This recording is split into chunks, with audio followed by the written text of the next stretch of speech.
Gloire au Seigneur. Shalom bien-aimés, que Dieu vous bénisse, que la paix et la grâce de votre Seigneur et Sauveur Jésus-Christ soit sur tout un chacun, chacune de vous, ou que vous nous suivez de par les nations dans le monde entier. Que Dieu vous bénisse abondamment. C'est une joie, un plaisir immense de vous présenter une fois de plus cette vidéo à la gloire du Seigneur, où pendant quelques minutes, nous allons partager par la grâce de Dieu et du Saint-Esprit sur ces sujets. Sommes-nous réellement convertis? Sommes-nous réellement convertis? C'est une question qui se pose à toi, qui se pose à moi-même, parce que chacun de nous doit faire un examen de conscience pour se dire la façon dont je vis maintenant, ma situation actuelle, ma vie actuelle, est-ce la vie que le Seigneur attendait de moi? Est-ce que je suis réellement converti dans mes propos, dans mes paroles, dans mes actes? La Bible dit, produisez les fruits dignes de la repentance. Cela veut dire que lorsque quelqu'un se repent, on doit voir le fruit de ce que tu dégages à l'extérieur. Parce que Dieu voit ton cœur. Mais les gens qui sont à l'extérieur doivent voir les résultats de ton cœur. Cela doit paraître à l'extérieur de toi pour dire que cette personne s'est réellement convertie. Cette personne qui était menteur, qui était voleur, qui était méchant, qui était arnaqueur.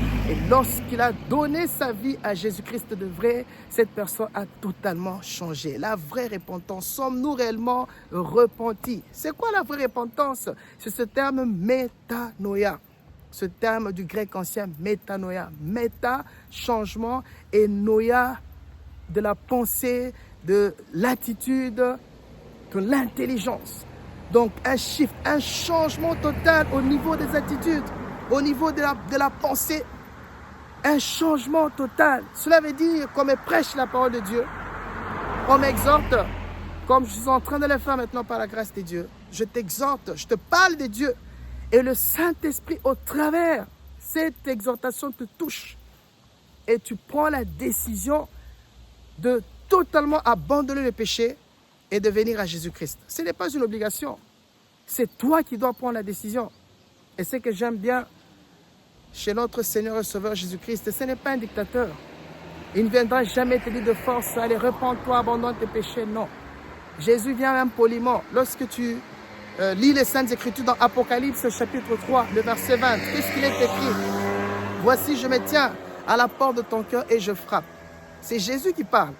Il se tient à la porte de ton cœur. Ce n'est pas que non, il t'oblige. Allez, réponds-toi, abandonne le péché, abandonne ceci. À travers la parole qu'on te prêche, il se tient à la porte de ton cœur et il frappe poliment. Qu'est-ce que la Bible rajoute? Toujours dans Apocalypse chapitre 3, verset 20. Si quelqu'un entend ma voix et qu'il ouvre la porte, j'entrerai chez lui. Après, lorsqu'il soit rentré chez toi, Jésus, qu'est-ce qu'il va faire? Il va souper avec toi et toi avec lui. Cela veut dire que la conversion, c'est une question de décision personnelle. Bien-aimé du Seigneur, avec tout ce qui se passe dans le monde actuellement, Jésus est à la porte. Et moi, mon souhait un jour, si jamais le Seigneur revient, qu'on se retrouve avec toi dans le ciel, où il y aura la louange 24 heures sur 24, parce que la vraie vie nous attend là-bas au ciel. La vraie vie, c'est parce que nous vivons sur cette terre. La vraie vie nous attend dans le paradis. Sommes-nous réellement convertis? Changement d'attitude, changement de comportement. On doit ressentir le vrai changement de ta part. Quelqu'un qui se dit qu'il est réellement converti, on doit retrouver dans cette personne ce qu'on appelle l'amour.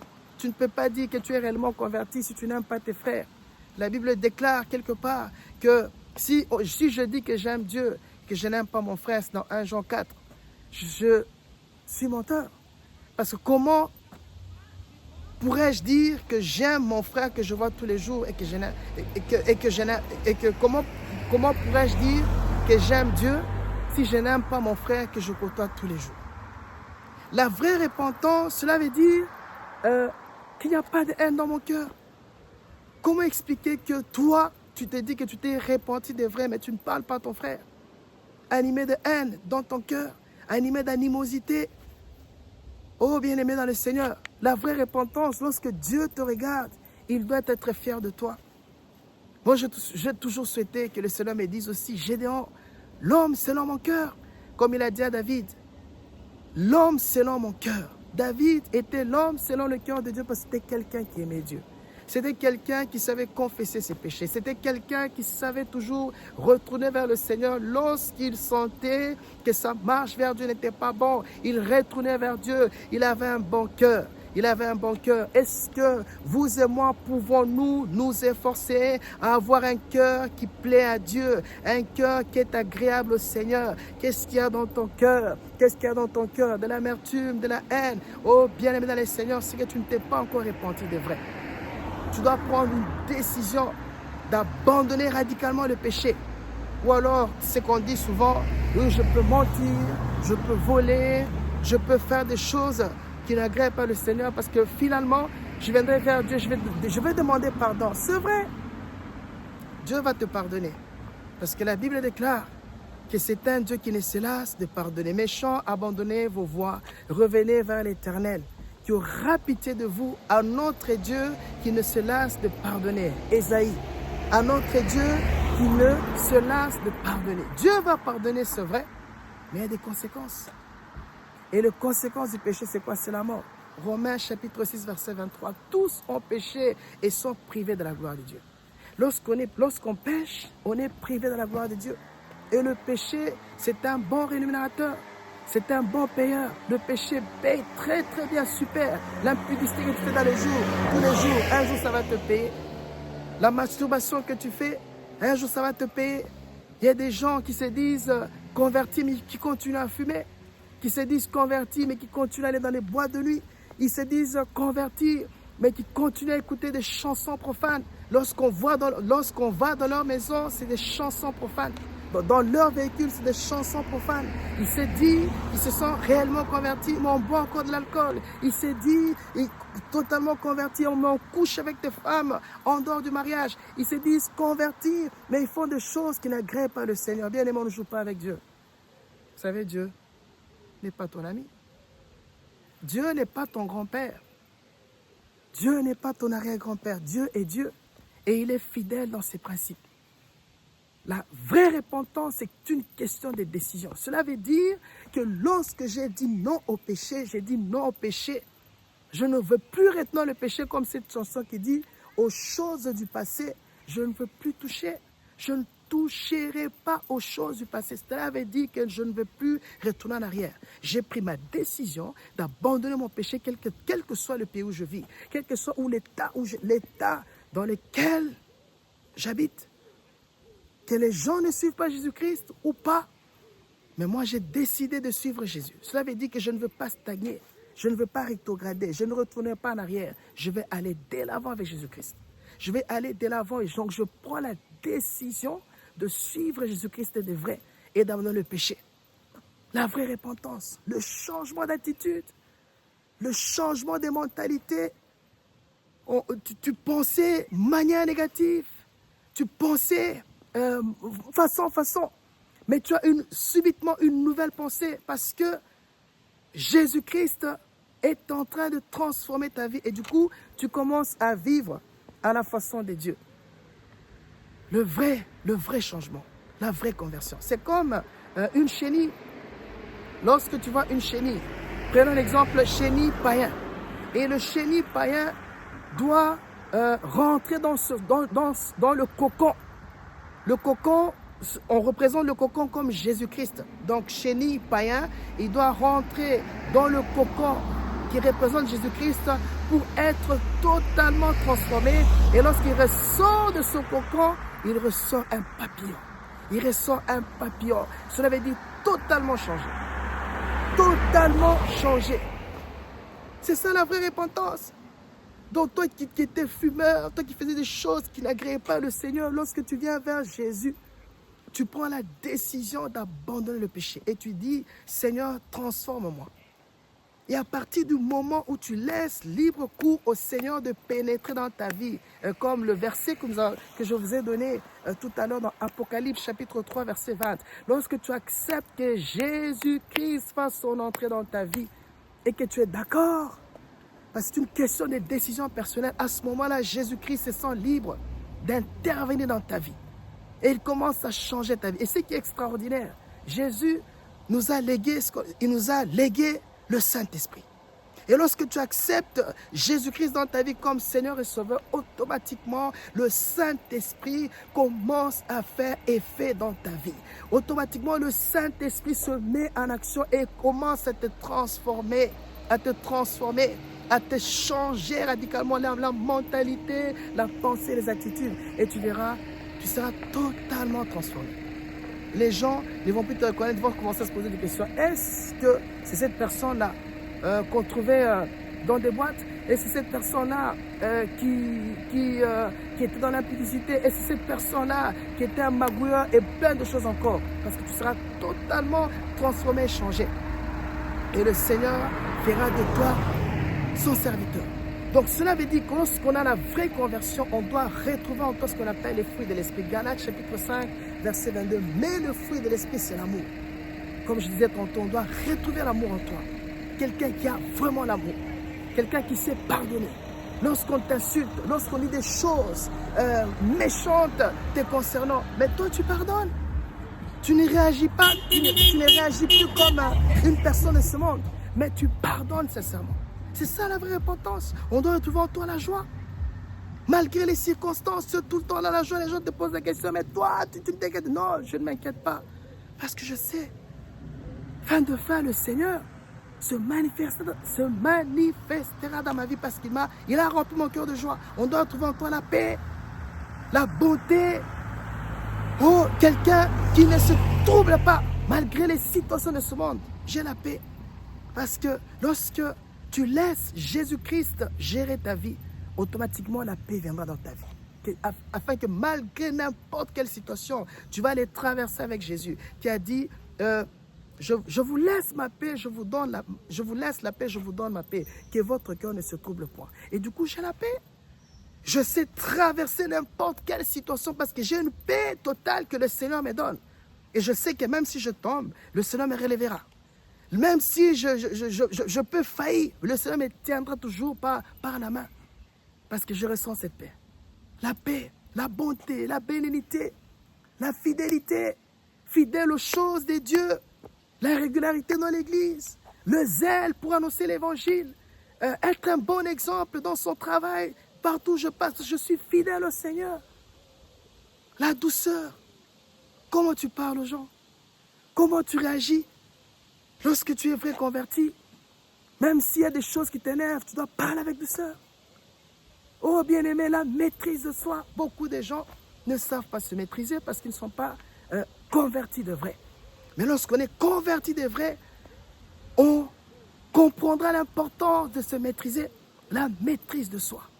La maîtrise de soi. La vraie conversion, bien-aimé dans le Seigneur. Et lorsque tu es un vrai converti, bien-aimé, il n'y a que des bénéfices, comme l'assurance du salut. Ce n'est plus moi, ce n'est plus toi qui vis, mais c'est Christ qui vit en toi. Galates chapitre 2, verset 20. Et tu es certain qu'écoute, qu'il pleuve, qu'il neige, qu'il fasse chaud comme maintenant, qu'il fasse froid. Mais je sais que si Jésus revient bientôt, si c'est vraiment la sonnette sonne, comme quoi Jésus revient bientôt, ou même si je devais mourir ce soir, ou demain ou après-demain, je sais qu'avec certitude, que je vais retrouver mon roi au paradis. Je vais retrouver mon Dieu au paradis. Et la louange 24/24, donc j'ai l'assurance du salut. Alléluia. Je sais qu'il n'y a aucune condamnation pour ceux qui sont en Christ. J'ai cette assurance du salut. Alléluia. Ça, ce sont les signes d'une vraie repentance. J'ai l'assurance du salut. Deuxièmement, une vie totalement changée. Une vie totalement changée. Il n'y a pas photo. Troisièmement, j'ai la soif d'écouter la parole de Dieu. J'ai cette soif de lire la Bible. Bien aimer la Bible. On la médite. Cela veut dire que tu lis un verset de la Bible et tu réfléchis par rapport au verset que tu viens de lire. Ça veut dire quoi? Saint-Esprit, j'ai lu tel passage. Mais ça veut dire quoi? Révèle-moi, parle-moi. Et le Saint-Esprit de Dieu va te parler. Il va te parler. Le problème est que les gens n'arrivent pas entendre la voix du Seigneur parce qu'on n'est pas totalement converti. On est un pied dedans, un pied dehors. On attend que le pasteur le dimanche ouvre sa Bible, commence à vous parler de Dieu. Mais chez toi à la maison, tu ne lis pas ta Bible. Pourtant, si tu es un vrai converti, racheté par le sang de Jésus, tu dois avoir cette faim de lire la Bible, la soif de dévorer la parole de Dieu. Tu dois mémoriser les versets de la Bible dans ton esprit. C'est la parole de Dieu qui transforme. La Bible déclare que ce livre de la loi ne s'éloigne pas de ta bouche, médite-la jour et nuit parce que c'est la parole de Dieu qui transforme. C'est la parole de Dieu qui transforme. Tu dois la méditer. Tu dois aimer la parole de Dieu, la méditer. Alléluia. Et quatrièmement, tu dois être un homme de prière. Parce que, laisse-moi te dire que ce n'est pas parce qu'on est enfant de Dieu qu'on sera à l'abri des attaques de l'ennemi. Satan, le diable, il n'a pas d'autre métier que d'être Satan, que d'être le diable. Un fonctionnaire diabolique. Il est là, son job, c'est d'errer. Un vagabond, comme moi j'ai toujours dit. Et d'ailleurs, la Bible le dit clairement. Il rôde comme un lion rugissant, cherchant qu'il va dévorer. Cela veut dire que ce n'est pas ton maquillage, ce n'est pas ton make-up, ce n'est pas tes costumes, ce n'est pas ta façon de paraître qui va impressionner le diable. Tout ce qu'il veut, c'est de détruire ton cœur, de détruire ta foi. Et comment tu l'auras bien aimé? C'est dans une vie de sainteté. Il viendra sur ton chemin, mais tu n'es pas seul. Tu as Jésus en toi qui t'aidera à briser ces œuvres de ténèbres et à continuer à percer de l'avance. Voilà pourquoi tu dois être un homme de prière.